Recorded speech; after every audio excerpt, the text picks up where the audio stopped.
Alors, comment on relève expérimentalement le diagramme de Bode de ces circuits, du circuit RC? Alors, dans un premier temps, il faut évidemment réaliser ce circuit sur la plaque.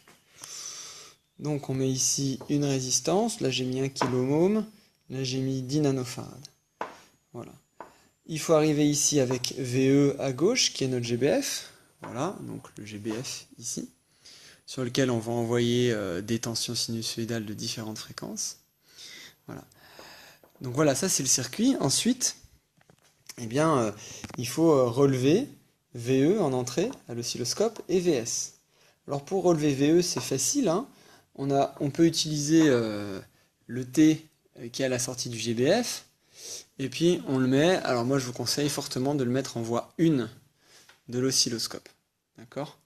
En voie 1, VE en voie 1, et en voie 2, on va mettre évidemment VS, donc VS qui est ici, qui arrive à droite sur la platine. Moi j'aime bien mettre les mesures à droite, et là le point chaud du câble coaxial, je le mets ici de façon à être aux bornes, hein, entre la masse, donc le tour du câble coaxial, le tour de la plaque, et le point chaud du câble coaxial de la voie 2. Donc là j'ai VE et VS. Et donc maintenant, l'idée ça va être de faire le diagramme de Bode de ce montage. Alors, on va varier, comme suggéré sur les copies ici, hein, on va varier de 100 Hz à 10 puissance 6 Hz, donc 1 MHz, voilà, pour avoir un diagramme assez large. Et alors, on va donc faire varier notre signal d'entrée entre 100 Hz et 1 MHz. Pour l'amplitude, on peut choisir un petit peu ce qu'on veut. Là, je vais commencer à 1 volt crête à crête pour voir. Donc voilà, j'ai bien appuyé sur Output, donc j'ai bien le signal qui est envoyé sur ma plaque. Alors, j'appuie sur Auto 7 parce que je suis un petit peu paresseux. Voilà. Donc on a voilà, VE qui est en haut, VS qui est en bas. Si je vais dans mesure, eh bien je vais donc sélectionner ces mesures-là, le crête à crête pour la voie 1, donc VE, le crête à crête pour la voie 2, et la phase. D'accord ? Et en fait, il suffit ensuite de reporter ces valeurs dans un tableau comme celui-là, avec la fréquence en Hertz, VE crête à crête, VS crête à crête. Ici, l'amplification sans unité, ou c'est le gain aussi, hein, mais sans unité ici, qui est tout simplement le rapport, vous voyez, B2 sur C2, hein, donc VS sur VE, et le gain qui est 20 log de ce rapport, 20 log de VS sur VE ici. Et la phase, on va simplement la relever sur l'oscilloscope. Alors, pour choisir la phase, hein, je vous rappelle, bon, ces mesures-là, on ne va pas s'en occuper, mais on choisit ici. Il faut bien avoir la source où il y a VS, donc nous c'est la voie 2. Et puis la source 2, bah, c'est le signal de référence, donc c'est la voie 1, c'est VE. Et on va regarder le déphasage par rapport à ça. Voilà, donc je retourne dans mesure pour voir ce premier point que je vais remplir. Alors, là, je vois que j'ai du crête à crête que je peux relever, puis je vois qu'il y a un point d'interrogation sur la phase. Ça veut dire que, bon, il mesure un truc, mais il n'est pas sûr, quoi. Donc dans ces cas-là, c'est comme pour le temps de montée, hein, il faut pas hésiter à zoomer, de façon à ce que les signaux prennent tout l'écran, afin que les calculs faits sur ces signaux, parce qu'évidemment, vous voyez, pour sortir le crête à crête et le déphasage, il faut faire des calculs, de façon à ce que ces calculs soient faits de manière plus précise. Hein. Donc, l'idée, c'est de centrer les deux, comme ça, de zoomer aussi un petit peu sur la base des volts. Pareil sur la voie 2. Tac.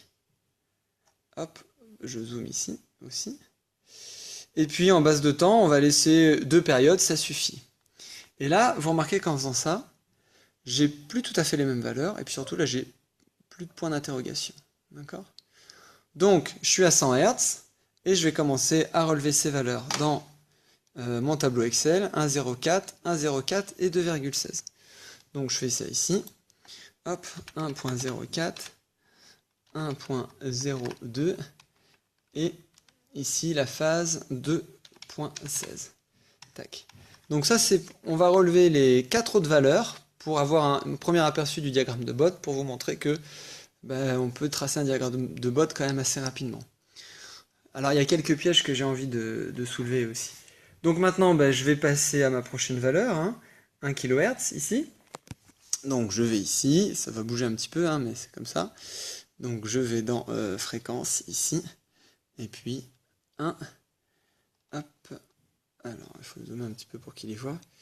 Voilà, les kilohertz sont là, 1 kHz, tac. Alors quand je fais ça, évidemment sur le silo, la base de temps est plus la bonne. Alors les mesures sont quand même correctes, mais la phase, vous voyez qu'il y a beaucoup de changements. Donc il faut de nouveau zoomer comme il faut sur la base de temps, enfin ajuster comme il faut la base de temps si vous préférez. Et donc là j'ai 1,05, 1,06, moins... Oula, ça bouge encore un petit peu. On va dire moins 4 à peu près, hein. Donc, allons-y. Allez, 1,05.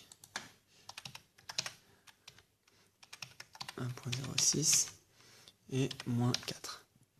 Tac. Je continue pareil, donc 10 kg maintenant. 10 kHz ici.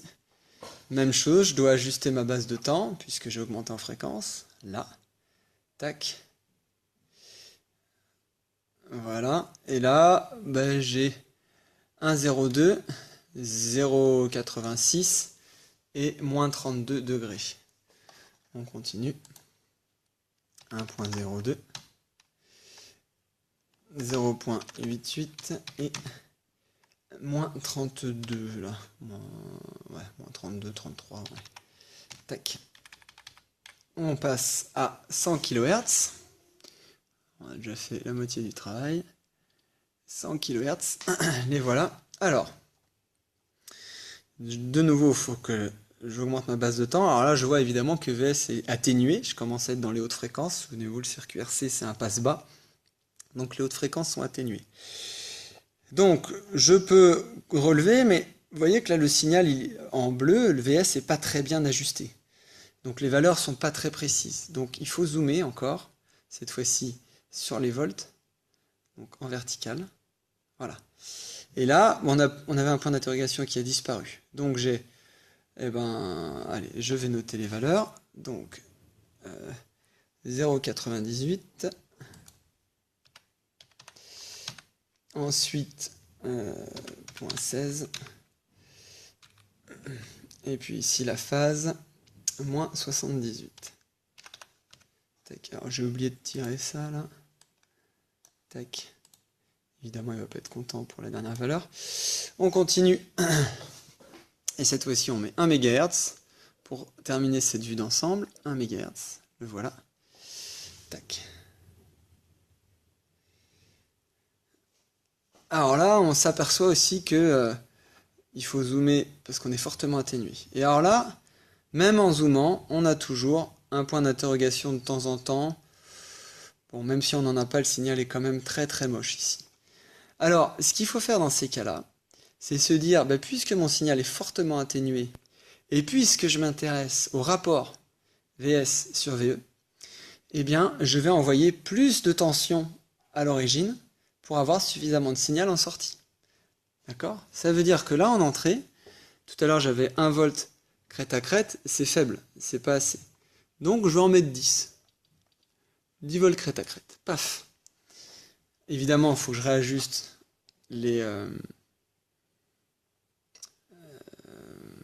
voilà, les bases en ordonnée. Vous voyez que le signal de VS est beaucoup plus propre, beaucoup moins affecté par le bruit, parce que le bruit... On peut donc maintenant relever correctement cette dernière valeur dans la zone atténuée du filtre. Voilà. Alors évidemment, cette fois-ci, VE est différente, hein, c'est là qu'il ne faut pas se tromper. Sinon, on va trouver une amplification positive, ce qui n'est pas le cas. 944, VS, j'ai 0,16. Voilà. Et alors ça, c'est intéressant parce que vous voyez que j'ai atténué 10 fois plus, finalement, en augmentant d'une décade. C'est intéressant. Et puis je relève évidemment la phase, là je suis à moins 87 degrés. Et donc, si on regarde ici notre diagramme de Bode, alors, bon, j'ai mis un nuage de points hein, avec une échelle semi-logarithmique. J'ai pas mis les axes, mais ici on a bien les fréquences. En bleu, c'est la série 1, donc c'est le gain. Voilà, donc on voit bien le comportement passe-bas.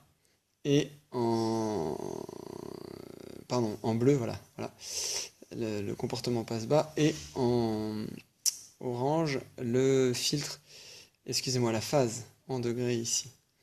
Voilà. Alors, évidemment, il faut relever peut-être 2 fois plus de points pour avoir un diagramme un petit peu plus joli, un petit peu plus précis. Mais bon, je pense que on a vu l'essentiel.